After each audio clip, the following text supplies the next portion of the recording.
Jared Curtis is ready for a breakout, and there's no one that's going to be happier about that than Jared Curtis.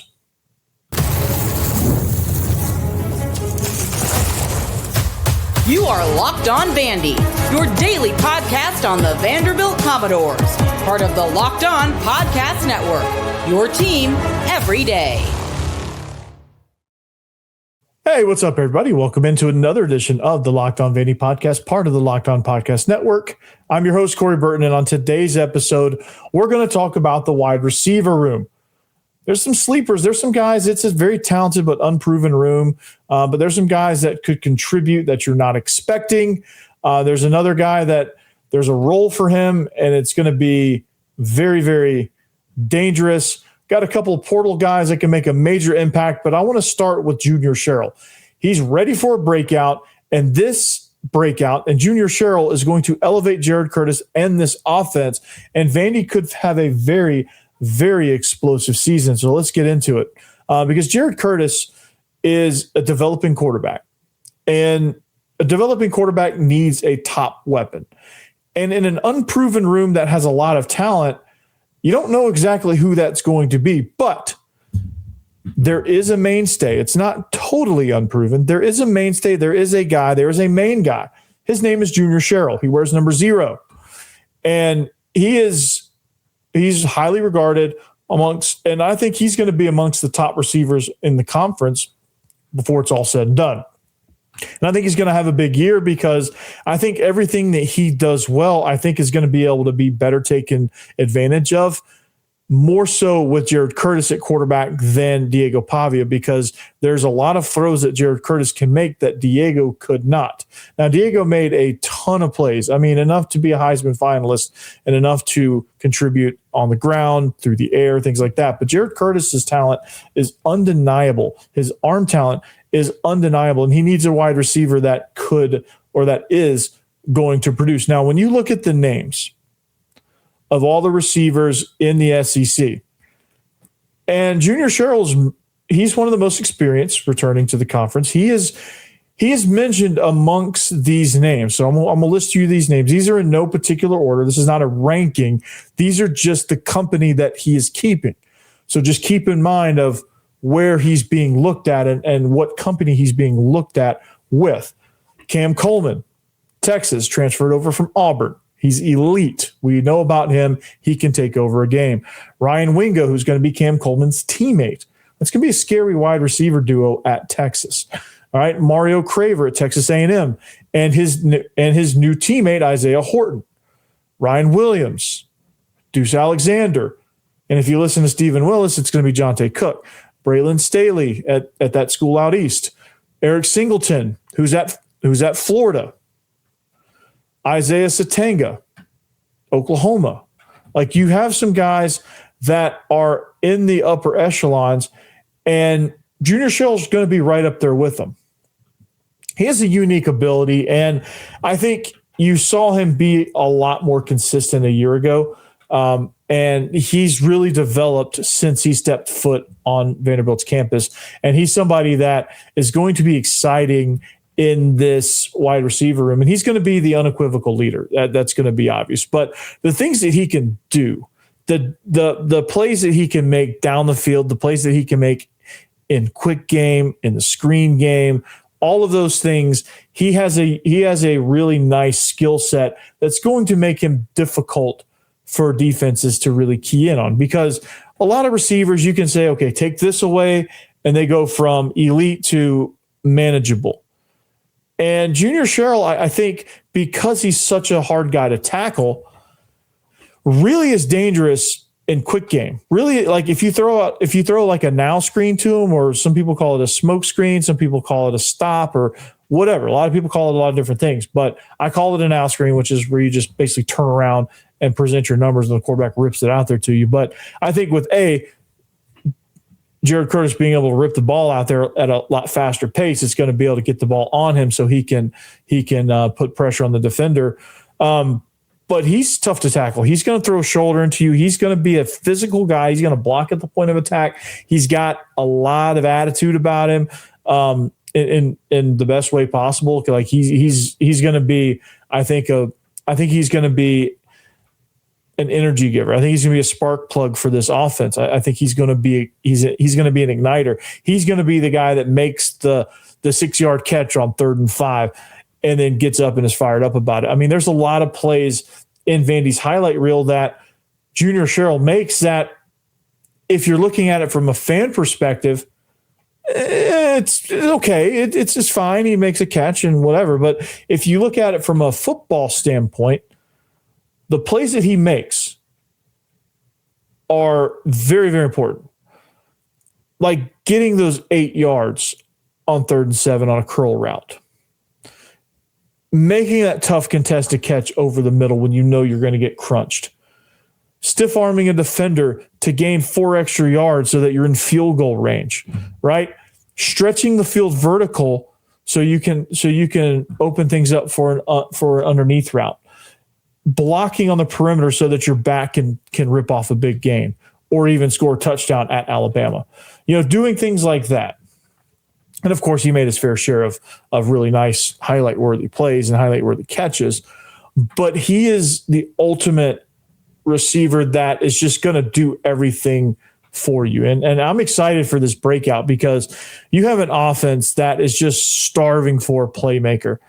And he's somebody that can do that.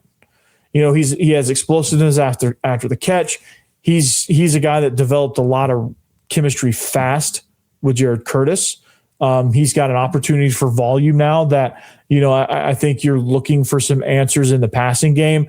And I don't know that your tight ends, as special as they are, I don't know that you can be 100% reliant on them to be your main target.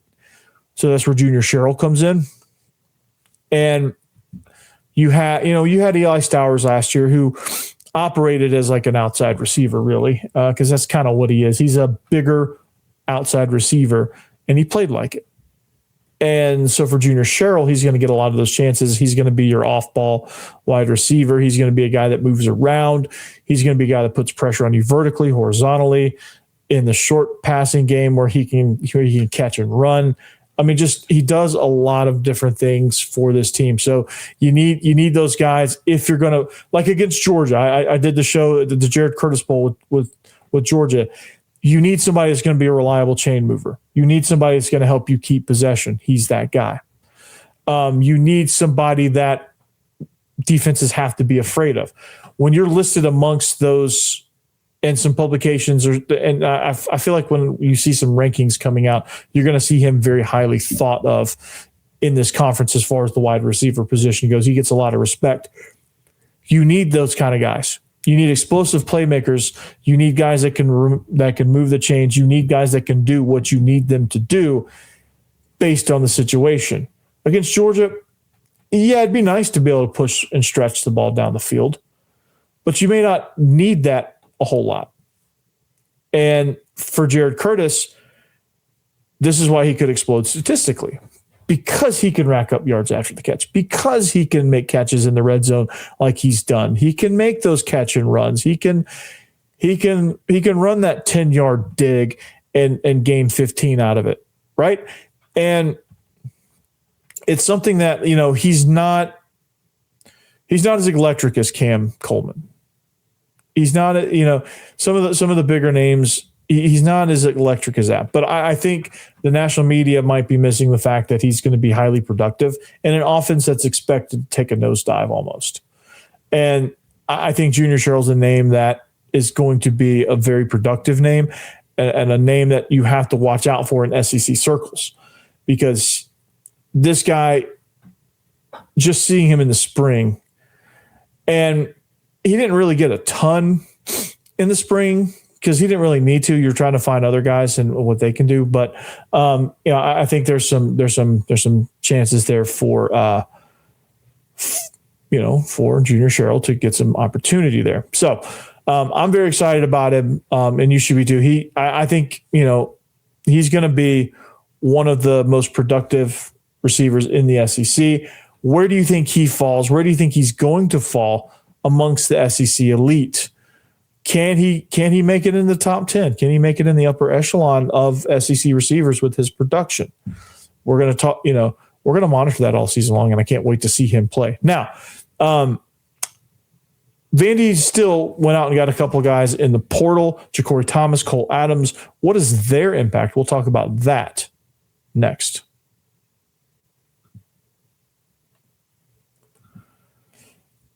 All right, Wayfair.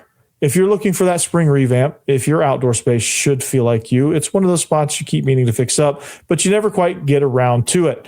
That's where Wayfair comes in. They make it easy to find pieces that match the vibe that you wanted. So what do I like about Wayfair? You need to be thinking about what you like, but I love how easy it is to filter by style and budget so you can find exactly what fits your space.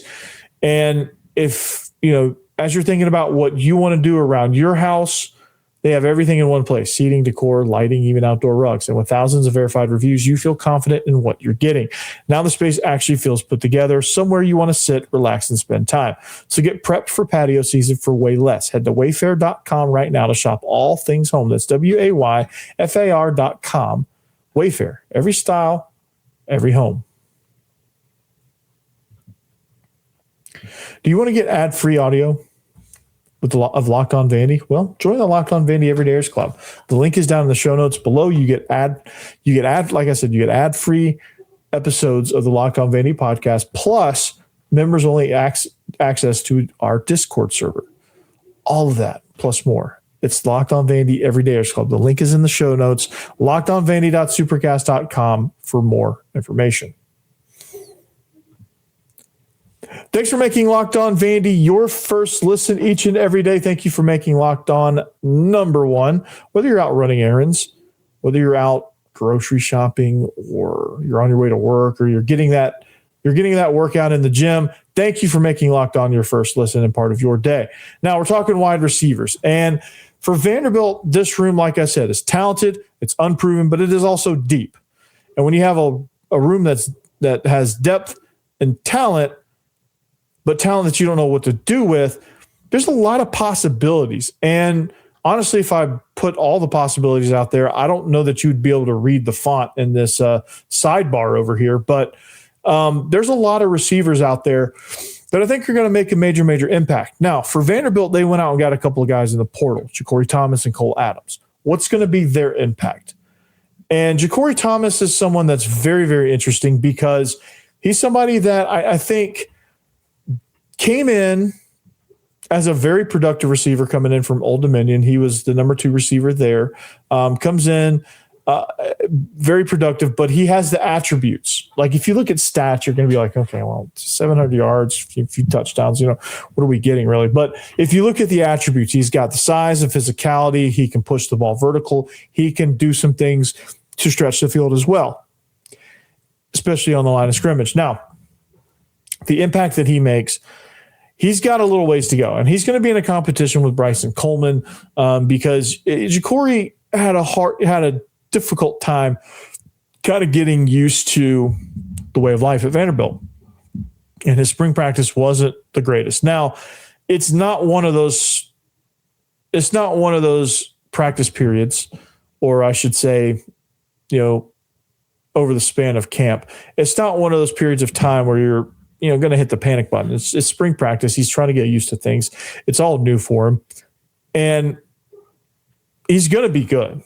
His attributes are good. Watching him on routes, it's good. He flashes. He's flashed in the black and gold game. He had a really nice touchdown where they thought they had him tackled. He spun down and he ran out of it.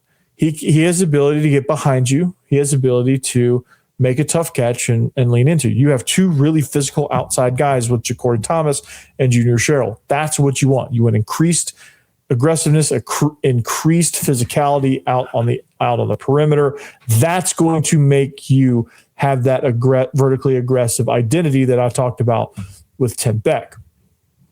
But Ja'Cory Thomas is somebody, when the light bulb comes on for him, he's going to be a special dude. Now, Bryson Coleman made the move over from tight end as well.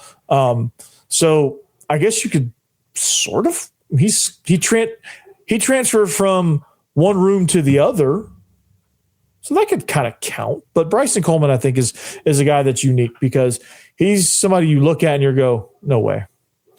But then you watch him and you're like, okay, I see it. He's got some pop to him. And I think he's going to have a chance. I'll talk about him and Kayleb Barnett here in just a second. But Cole Adams is another guy that he signed at Bama. He had a little bit of opportunity. He did do some things in special teams for Alabama, but he just couldn't crack the lineup. He had the skill set. He had the ability. Obviously, he was good enough for them to sign out of high school. But he just couldn't, for whatever reason.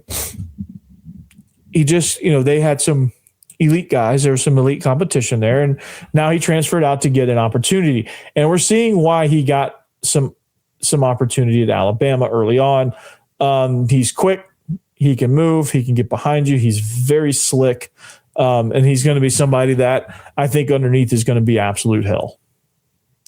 And he's going to be the slot guy. He's going to move around.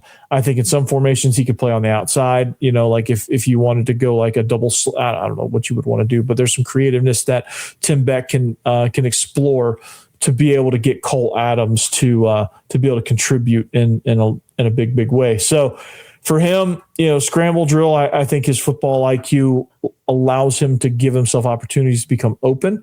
You have opportunities there in the tight red zone where you really just need like a double move guy. Like he's your guy. He's another guy that you could throw a screen to, and he's going to just barrel through some blockers and just try to get some tough yardage.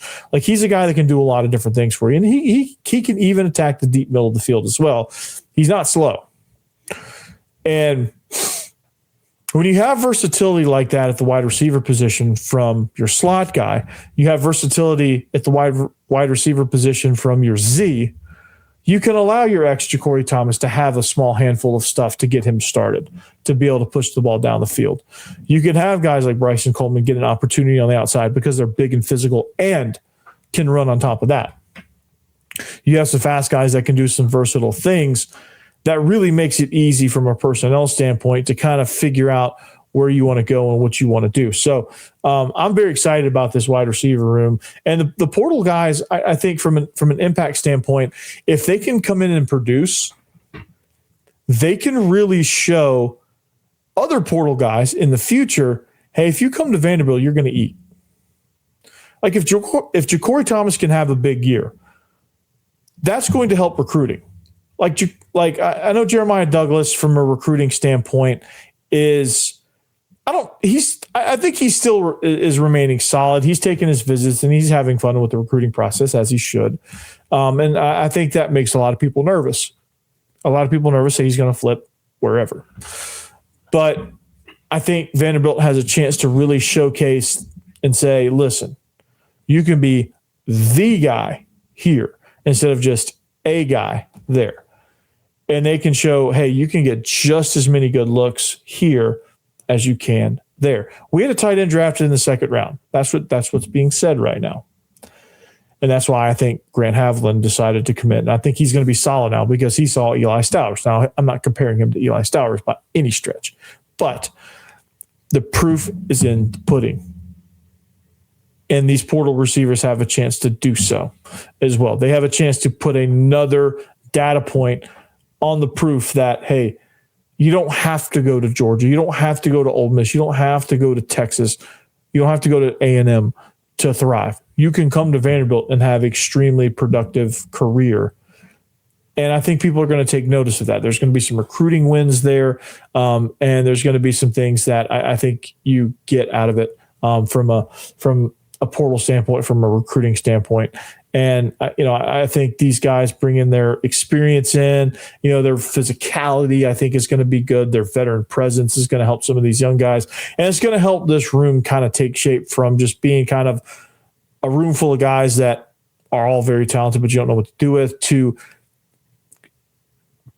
bona fide contributors and Coach Bailey and Coach Beck making some tough decisions on, hey, this guy's going to get more playing time than this guy. Those can be some tough decisions they have to make. So I want to talk about some guys that are going to make some contributions, like Kayleb Barnett.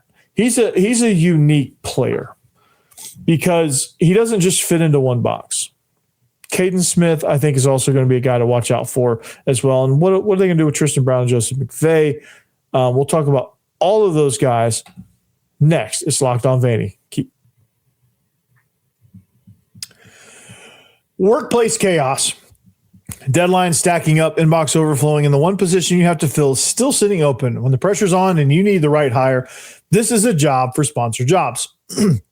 Indeed Sponsor Jobs helps you reach the people who actually fit what you're looking for: skills, experience, location. So you're not just hoping the right candidate stumbles across your post.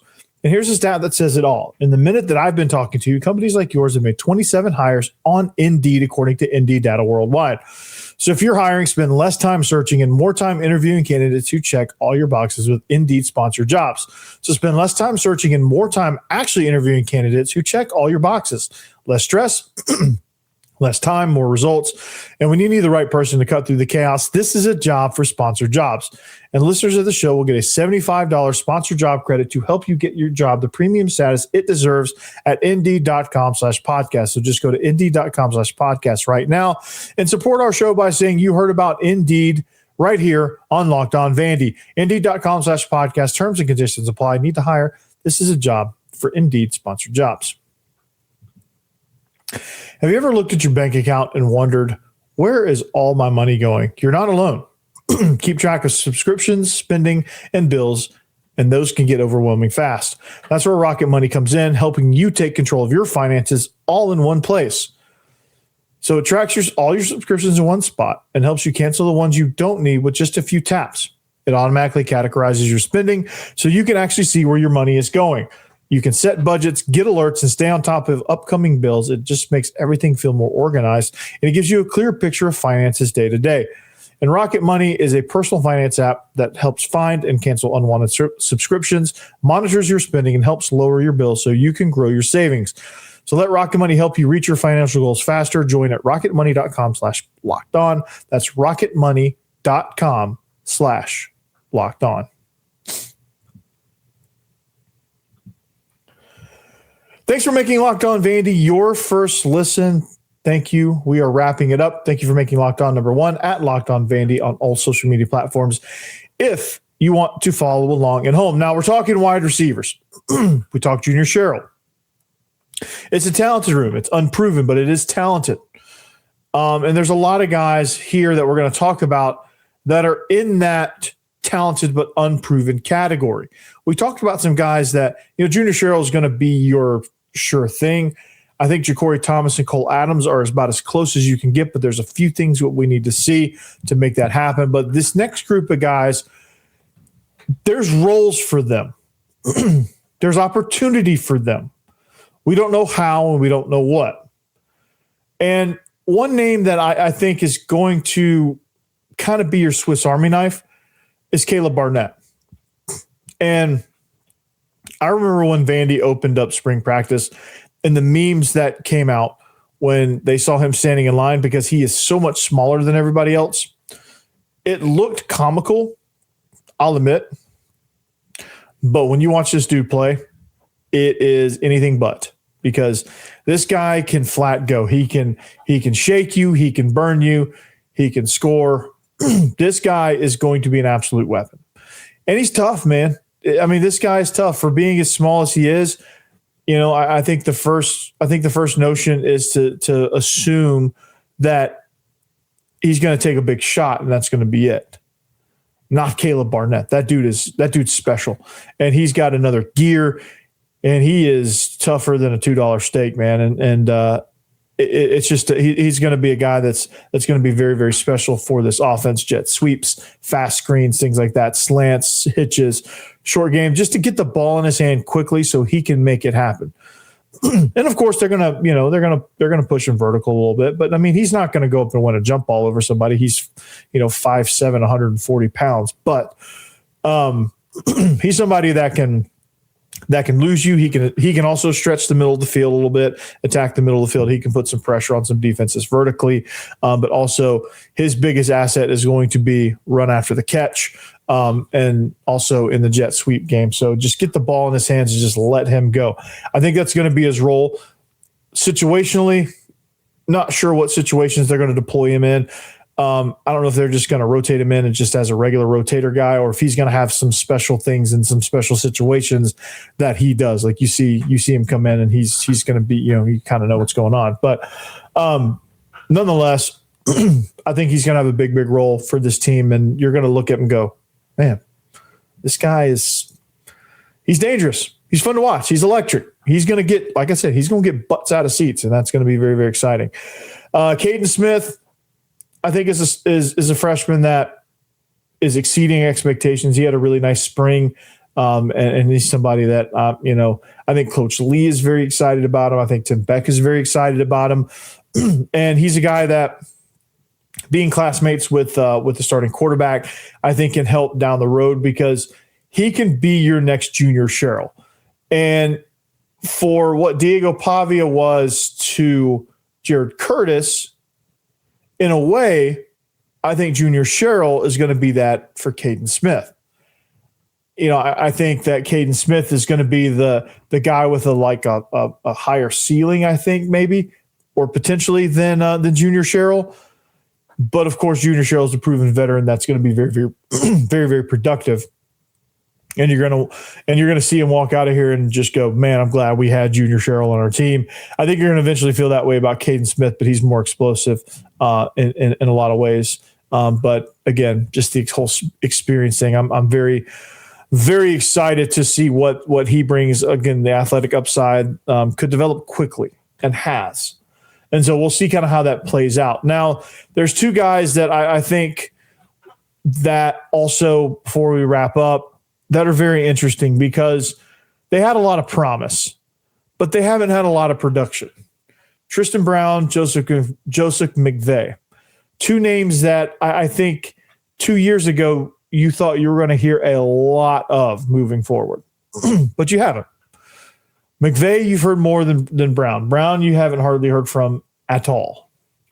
And as disappointing as it is, there's been a lot of things that I think have kind of hindered them. But when you look at the grand scheme of things,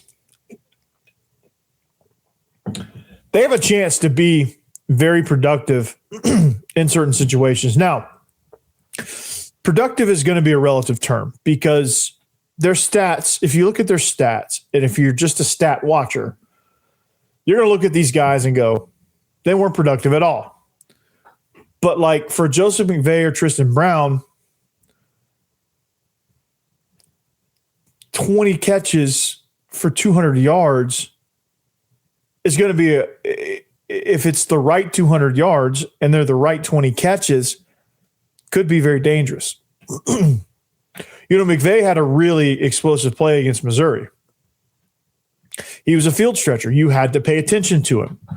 Now, he didn't do a whole lot much else that season, but you had to pay attention to him because he could stretch the field. Tristan Brown can do the same thing. They have some potential to carve out a niche role for themselves. They can get some rotational reps. They have intriguing skill sets. Again, McVeigh, somebody that can really stretch the field vertically. He's just, for some reason, just hasn't worked out for him. And I think there's some things that he had to learn, I think, as a player, mentally and emotionally, that kind of stunted his growth a little bit. But he's going to be back. He's going to be back in that as well. And again, I mentioned Bryson Coleman earlier, but he's going to have a nice role too as an outside guy competing with Ja'Cory Thomas. So all in all, one of these young guys is going to emerge faster than expected, probably Kahden Smith. And it could change things dramatically. Raise the offensive ceiling. It can build that future depth. It can help long-term stability, and it can make a statement in recruiting. And that's something that is very, very important because Vanderbilt is improving in the recruiting game. So I want to know this. Which young receiver do you think is going to break out first? Which one of these guys outside of Junior Sherrill, Ja'Cory Thomas, and Cole Adams you think is going to have the biggest role for this team? Tell me down in the comments down below. We're going to continue to break down every angle of this football program, baseball program, basketball program, all throughout the rest of the spring and summer, leading up into fall camp, and of course, get you ready for the season. And then before you know it, toe will meet leather against Austin Peay. It's right around the corner, guys. Get excited. this time is going to evaporate fast. So we're going to talk about all of it. We're going to have you covered right here, Locked On Vandy. Thanks for making Locked On Vandy part of your day. Make sure you like and subscribe. Make sure you follow the show on all social media platforms at Locked On Vandy, on all social media platforms. Like I said, like and subscribe wherever you get your podcasts, and on YouTube as part of the Locked On Podcast Network, covering your team every single day. And until next time, anchor down. Peace.